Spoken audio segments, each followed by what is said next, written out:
नमस्कार दोस्तों, आप सभी का फ्यूचर कोचिंग क्लासेस में बहुत बहुत स्वागत है। तो दोस्तों, आज हम चर्चा करेंगे पिरामिड के बारे में, पिरामिड के रहस्य के बारे में। तो आज इस क्लास में हम जो पिरामिड है, गीजा का पिरामिड है, तो ग्रेट पिरामिड ऑफ गीजा है, जिसे फैरो खुफू या खुफू पिरामिड भी कहा जाता है। तो इसके बारे में हम आज विस्तार से चर्चा करेंगे, तो आप भी बने रहिएगा। आइए देखते हैं इस रोमांचक सफ़र में हमारा इस सभ्यता के बारे में, मिस्र की जो सभ्यता थी उसके बारे में हम चर्चा करेंगे आपसे। तो जो पिरामिड है कहाँ पर है, तो इसके बारे में हम पहले चर्चा करेंगे। पिरामिड मुख्यतः यहाँ पे बहुत से पिरामिड हैं, 118 पिरामिड हैं टोटल, जिनमें से 3 सबसे बड़े बड़े पिरामिड हैं। सबसे 3 बड़े पिरामिडों में सबसे बड़ा पिरामिड है the great pyramid of Giza, जिसे खुफू पिरामिड भी कहा जाता है। तो आइए पहले देखते हैं पिरामिड है कहाँ पर, लोकेशन कहाँ पर है मैप में। अब अगर से मैप में आप देखेंगे तो आपको पिरामिड मिल जाएगा। मिस्र आपको दिख रहा है, यहाँ पे है नील नदी, नील नदी के बगल में है पिरामिड ऑफ गीजा, और मिस्र की राजधानी काहिरा, काहिरा के समीप में है ग्रेट पिरामिड ऑफ गीजा। तो दोस्तों, आपको मैप में कुछ इस तरह का अगर से मैप देखें तो दिखेगा आपको नील नदी, नील नदी के बगल में है सुएज नहर, तो आप ये भी जानते होंगे, और ये जाता है भूमध्य सागर में, इसका मुहाना है। तो आइए देखते हैं विस्तार से इसकी लोकेशन। अगर से देखा जाए तो ये pyramid great pyramid of Giza है, जिसे फैरो खुफू ने बनवाया था। कौन था? Pharaoh Khufu. आप ये बात ध्यान देंगे, कुल टोटल 3 पिरामिडें हैं। पहला खुफू ने बनवाया था, दूसरा पिरामिड है पिरामिड ऑफ काफरे, खुफू के पुत्र ने बनवाया था पिरामिड ऑफ काफरे। तीसरा छोटा पिरामिड है इससे, जो काफरे के पुत्र ने बनाया था, पिरामिड ऑफ मेंकारू।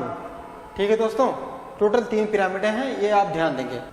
तो आपको दोस्तों ये दिख रहा है द ग्रेट स्पेनिक्स ऑफ गीजा। ये बहुत बड़ा बना हुआ है, ये माना जाता है शेर की आकृति का है। तो इसकी जो नाक है टूट गई है वर्तमान में।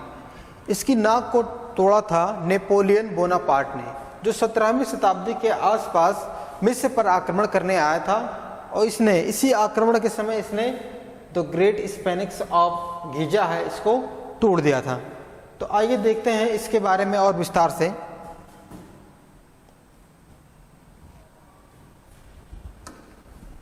जो ये दृश्य है पहले माना जाता था, वहाँ के चित्रकारों ने, वहाँ के माना जाता है कि वहाँ के जो स्पेनिक्स है कुछ एक तरह दिखता था। तो आपको दिख रहा होगा, तो कितना देखने में अच्छा लग रहा है। अब देखिए इसके निर्माण के बारे में। अगर से हम प्राचीन समय से और वर्तमान समय के बातों से तुलना करें, तो अगर से किसी मंजिल को, किसी घर को निर्माण करने के लिए, जो घर छोटा नहीं, 1-2 तल्ले का नहीं है, तो जो वर्तमान में है गीजा पिरामिड जो है 146.6 मीटर का है। इसके निर्माण के लिए क्रेनों की आवश्यकता होती। अगर से वर्तमान में बनता तो क्रेनों के निर्माण की आवश्यकता होती, लेकिन प्राचीन समय में ये सुविधा नहीं थी, क्रेनें नहीं थे, क्योंकि जो वहाँ के जो पत्थर हैं, छोटे छोटे पत्थर हैं, उसका निर्माण, उसका जो वजन है 2.5 टन से और करीबन 80 टन, इतना वजन एक पत्थर का है। अब सोचिए आप जरा सा दिमाग लगा के कि इनका निर्माण करने के लिए किस तकनीकी का प्रयोग किया गया होगा। तो इसमें अगर से देखें, आपको 2 चैम्बर मिलेंगे। पहला चैम्बर है राजा के नाम से, किंग्स चैम्बर। दूसरा चैम्बर है रानी के नाम से, क्वीन चैम्बर। आइए देखते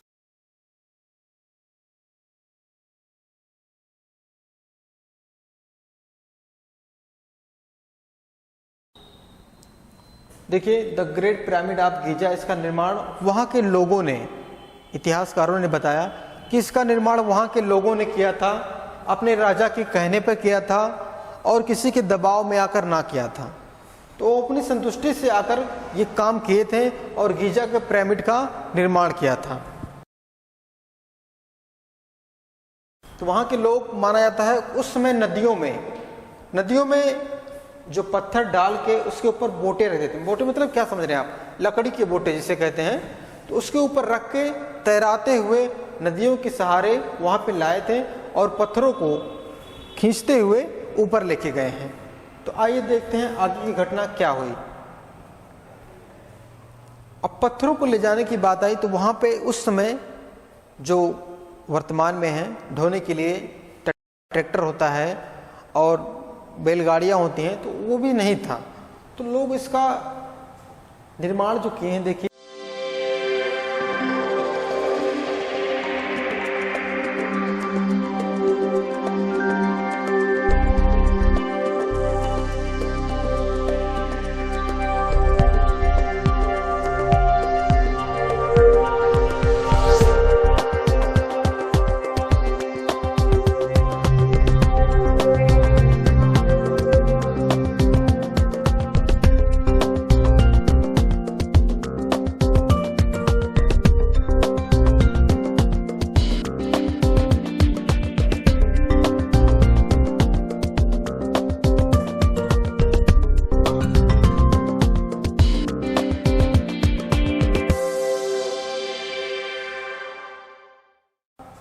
निर्माण जो किए हैं, देखिए एक व्यक्ति यहाँ पे पानी डाल रहा है क्योंकि वहाँ पे रेत है।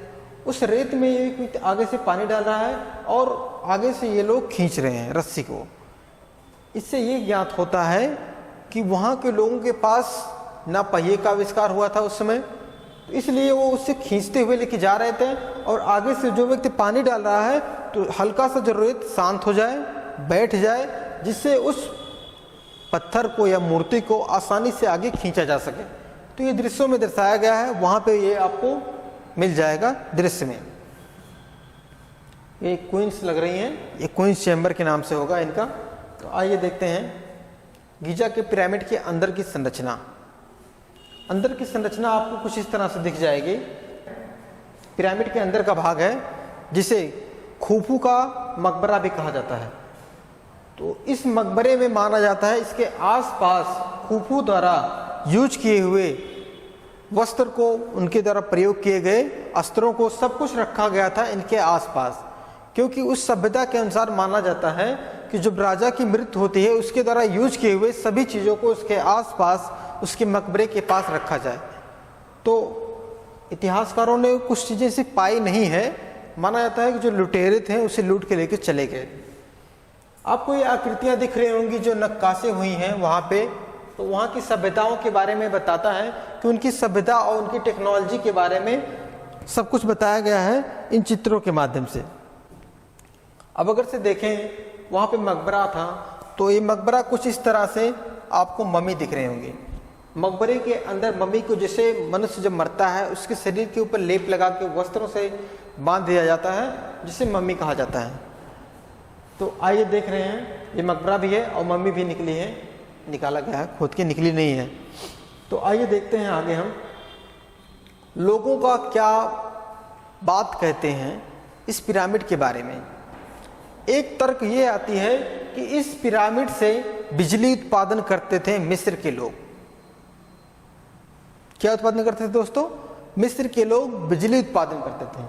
तो आपको ये दृश्य में दिख रहा होगा जो लाइटें हैं ऊपर निकल रही हैं और नीचे से माना जाता है कि लाइटें अंदर से बनती थी और मिस्र में उजाला करती थी ये। अब यहाँ पर टेम्परेचर की बात करें, इसका जो टेम्परेचर है हमेशा करीबन 20 अंश सेल्सियस रहता है। ऐसी टेक्नोलॉजी का प्रयोग करके इसको बनाया गया है। तो इसकी जो अंदर की संरचना, अगर से कोई व्यक्ति अंदर रहता है, कितनी भी बार गर्मी हो तो उसका टेम्परेचर 20 अंश सेल्सियस रहेगा। ऐसा लोगों ने क्यों कहा कि इससे बिजली उत्पादन किया जाते थे? क्योंकि वहाँ पे एक दृश्य मिली है, एक शैल चित्र मिला है जिसमें ये दर्शाया गया है ये कुछ बल्ब की तरह का आकृति है और एक व्यक्ति से पकड़े हुआ है। तो इससे लोगों ने अनुमान लगाया कि ये लाइट भी हो सकता है। पिरामिड है, इसको निर्माण कब हुआ था? इसका निर्माण हुआ था 2560 बीसी में। कब हुआ था दोस्तों? 2560 बीसी में। और अगर से हम वर्तमान में देखें तो 4500 प्लस साल हो चुके हैं इस पिरामिड को, आप ये भी ध्यान देंगे। और इसको बनाने में लाखों मजदूर लगे थे और करीबन 20 साल का समय भी लगा था। क्लियर दोस्तों? इसकी हाइट हमने क्या बताई है, 146.6 मीटर। अब देखेंगे लोगों का एक और राय है कि इस पिरामिड का निर्माण किया है किसने, आपको चित्र दिख रहा होगा, कौन है, एलियन है। अब ऐसा क्यों कहा गया, क्योंकि वहां पे जो चित्र बने हुए हैं एलियन की हल्का सा आकृति मिलता है कि ये एलियन हो सकते हैं, इसलिए वैज्ञानिकों ने अनुमान लगाया कि इसका निर्माण किया है एलियन ने। माना जाता है कि मिस्र के लोगों ने एलियन की सहायता ली थी और इस पिरामिड का निर्माण किया था, क्योंकि टेक्नोलॉजी ना होने के कारण लोगों ने बताया कि इसका निर्माण इतने बड़े बड़े पत्थरों का जो समूह एक स्थान पर रखा गया है, डेरे लगाया गया है, तो ये आदमी तो नहीं कर सकता, इसलिए लोगों ने ये भी बताया कि इसका निर्माण एलियन ने किया है। अगर हम इसी समय देखें, एलोन मस्क, आपने इनका नाम सुना होगा, इन्होंने ट्वीट करके कहा था एलियन बिल्ट द पिरामिड ऑबी। इन्होंने ये कहा है कि पिरामिड जो है, गीजा का पिरामिड है, इसका निर्माण एलियन ने किया है। तो ये भी माना जाता है, कुछ परसेंट सत्य भी हो सकता है, क्या झूठ है क्या सही इसके बारे में कोई नहीं जानता, क्योंकि अनुमान लगाना सबका काम है। क्योंकि जिस चीज़ के बारे में लोगों को जानकारी नहीं होती है तो लोग उसके बारे में क्या करते हैं, अनुमान लगाते हैं। जिस प्रकार से कहते हैं तुक्का लगाते हैं, तो ठीक उसी प्रकार से है। तो आइए देखते हैं जो पिरामिड बना है, इसको देखिए, चारों दिशाओं को दर्शाता है ये पिरामिड, क्योंकि उस समय कंपास नहीं था। तो ये बहुत अचंभव वाली बात है, सोचने वाली बात है, तर्क की बात है। तो किस प्रकार से इसको बनाया गया था कि ये माना जाता है कि बीचों बीच से बनाया गया है, पृथ्वी के बीचों बीच से इसको बनाया गया है, ये भी लोगों का राय है।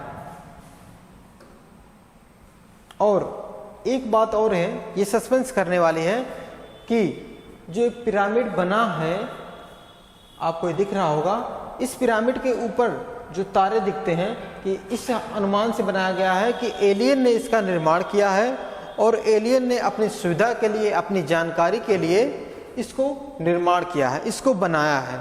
तो आपकी क्या राय है दोस्तों, आप ये जरूर बताइएगा कि इसका निर्माण एलियन ने किया है कि फैरो खोफू ने किया है। तो आप इस कमेंट करके जरूर बताइएगा। और हमारी वीडियो अगर से आपको अच्छी लगी है, नॉलेज के लिए अच्छी लगी है, कैसी भी अच्छी लगी है, कंटेंट हमारा अच्छा लगा है, तो वीडियो को लाइक कीजिएगा, अपने दोस्तों तक शेयर कीजिएगा। हमारे चैनल पे अगर से आप नए हैं तो चैनल को सब्सक्राइब कीजिएगा। और मिलते हैं आपसे नेक्स्ट वीडियो में। धन्यवाद, जय हिंद।